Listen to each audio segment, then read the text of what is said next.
Insight news 14ಗೆ ಸ್ವಾಗತ. ಮತ್ತೆ ಮೊಳಗಿತು ಹೊಸನಗರ ವಿಧಾನಸಭಾ ಕ್ಷೇತ್ರದ ಕೂಗು. ನಮಸ್ಕಾರ, ಇಂದಿನ ಪ್ರಮುಖ ಸುದ್ದಿಗೆ ಸ್ವಾಗತ. ಇನ್ನೂ ನೀವು ನಮ್ಮ Insight News 14 YouTube channel subscribe ಮಾಡಿಲ್ಲವೇ? ಹಾಗಾದರೆ ಕೂಡಲೇ ಸಬ್ಸ್ಕ್ರೈಬ್ ಮಾಡಿಕೊಳ್ಳಿ. ಮಲೆನಾಡಿನ ಹೆಬ್ಬಾಗಿಲು ಶಿವಮೊಗ್ಗ ಜಿಲ್ಲೆಯಲ್ಲಿ ಈಗ ನಮ್ಮ ಕ್ಷೇತ್ರ ನಮ್ಮ ಹಕ್ಕು ಎನ್ನುವ ಹೋರಾಟ ತೀವ್ರಗೊಂಡಿದೆ. ಹೌದು, ಕಳೆದ ಹಲವು ವರ್ಷಗಳಿಂದ ನೆನೆಗುದಿಗೆ ಬಿದ್ದಿರುವ ಹೊಸನಗರ ವಿಧಾನಸಭಾ ಕ್ಷೇತ್ರದ ಮರುಸ್ಥಾಪನೆಗೆ ಆಗ್ರಹಿಸಿ ಈಗ ಬೃಹತ್ ಹೋರಾಟದ ರೂಪರೇಷೆ ಸಿದ್ಧವಾಗಿದೆ. ಹೊಸನಗರ ತಾಲ್ಲೂಕಿನ ಜನತೆ ತಮ್ಮ ರಾಜಕೀಯ ಅಸ್ಮಿತೆಗಾಗಿ ಬೀದಿಗಿಳಿದಿದ್ದಾರೆ. ಕ್ಷೇತ್ರದ ಪುನರ್ ವಿಂಗಡಣೆಯ ಸಂದರ್ಭದಲ್ಲಿ ಕೈಬಿಟ್ಟು ಹೋಗಿದ್ದ ಹೊಸನಗರ ವಿಧಾನಸಭಾ ಕ್ಷೇತ್ರವನ್ನು ಮತ್ತೆ ಸ್ಥಾಪಿಸಬೇಕು ಎನ್ನುವುದು ಇಲ್ಲಿನ ಜನರ ದಶಕಗಳ ಬೇಡಿಕೆ. ಈ ಹೋರಾಟಕ್ಕೆ ಈಗ ಧಾರ್ಮಿಕ ಮತ್ತು ಸಾಮಾಜಿಕ ಶಕ್ತಿ ಒದಗಿ ಬಂದಿದೆ. ಈ ಬೃಹತ್ ಹೋರಾಟವು ಹೊಸನಗರದ ಶ್ರೀ ಗಣಪತಿ ಸನ್ನಿಧಾನದಿಂದ ಮಂಗಳಕರವಾಗಿ ಚಾಲನೆ ಪಡೆಯಲಿದೆ. ಗಣಪತಿ ದೇವಸ್ಥಾನದಿಂದ ಆರಂಭವಾಗುವ ಈ ಪಾದಯಾತ್ರೆಯು ಕಿಲೋಮೀಟರ್ಗಟ್ಟಲೆ ಸಾಗಿ ರಿಪ್ಪನ್ಪೇಟೆಯನ್ನು ತಲುಪಲಿದೆ. ಈ ಹೋರಾಟದ ವಿಶೇಷವೆಂದರೆ ಇಲ್ಲಿ ಯಾವುದೇ ಜಾತಿ ಧರ್ಮದ ಭೇದವಿಲ್ಲ.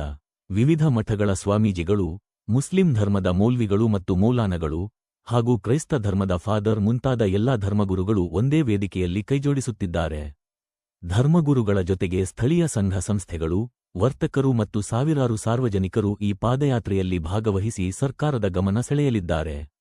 ಹೊಸನಗರಕ್ಕೆ ತನ್ನದೇ ಆದ ರಾಜಕೀಯ ಇತಿಹಾಸವಿದೆ.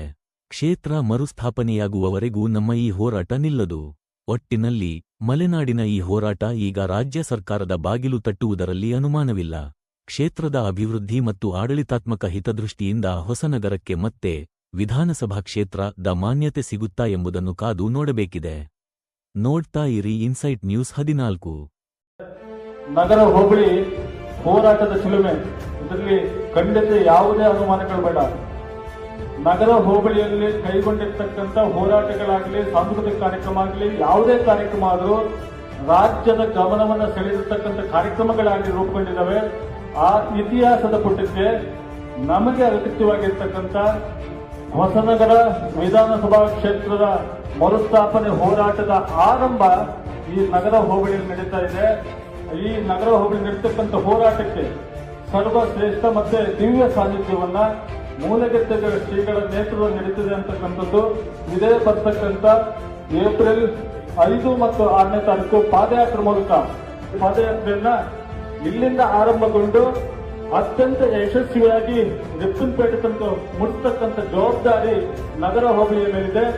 ಅದು ಸಾವಿರ ಸಂಖ್ಯೆಯಲ್ಲಿ ಶ್ರೀಗಳು ಹೇಳಿದಂತೆ ಪ್ರತಿ ಮನೆಯ ಮೇಲ್ಛಾವಣಿಯಲ್ಲಿ ಅಥವಾ ಮೇಲ್ಗಡೆಯಲ್ಲಿ ಪ್ರತಿ ಮನೆಯಲ್ಲಿ ಅಂತರ ಬಾವುಟವನ್ನು ಹಾರಿಸತಕ್ಕಂಥ ಮೂಲಕ ಎಲ್ಲ ನಗರ ಹೋಬಳಿಯ ಸ್ತ್ರೀ ಶಕ್ತಿ ಸ್ವಸಹಾಯ ಸಂಘ, ಧರ್ಮಸ್ಥಳ ಗ್ರಾಮಾಭಿವೃದ್ಧಿ ಯೋಜನೆ ಎಲ್ಲ ಮಹಿಳಾ ಸದಸ್ಯರನ್ನು ಒಳಗೊಂಡಂತೆ ಶಾಲಾ ಕಾಲೇಜು ವಿದ್ಯಾರ್ಥಿಗಳನ್ನು ಒಳಗೊಂಡಂತೆ ಈ ಚರ್ಚು, ಮಸೀದಿ, ಗುಡಿ, ಗೋಪುರ ಎಲ್ಲ ಸ್ವಾಮೀಜಿಗಳು, ಮೌಲ್ವಿಗಳು, ಫಾದರ್ಗಳು ಎಲ್ಲರ ವಿಶೇಷ ಸಹಕಾರದೊಂದಿಗೆ ಈ ಕಾರ್ಯಕ್ರಮವನ್ನು ಅತ್ಯಂತ ಯಶಸ್ವಿಗೊಳಿಸತಕ್ಕಂಥ ಜವಾಬ್ದಾರಿ ಇಲ್ಲಿರ್ತಕ್ಕಂಥ ಎಲ್ಲರ ಮೇಲಿದೆ.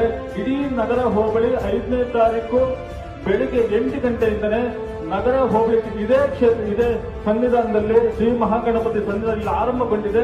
ಆ ವಿಘ್ನ ನಿವಾರಕರನ್ನು ನಡೆದು ಆ ದಿವಸ 5ನೇ ತಾರೀಕು 8 ಗಂಟೆಗೆ ಇಡೀ ನಗರ ಹೋಬಳಿ ಇಲ್ಲಿರ್ತಕ್ಕಂಥ ಕೆಲಸ ನಾವೆಲ್ಲ ಮಾಡೋಣ ಅಂತ ಹೇಳ್ತಾ, ಎಲ್ಲಿವರೆಗೂ ಹೋರಾಟ,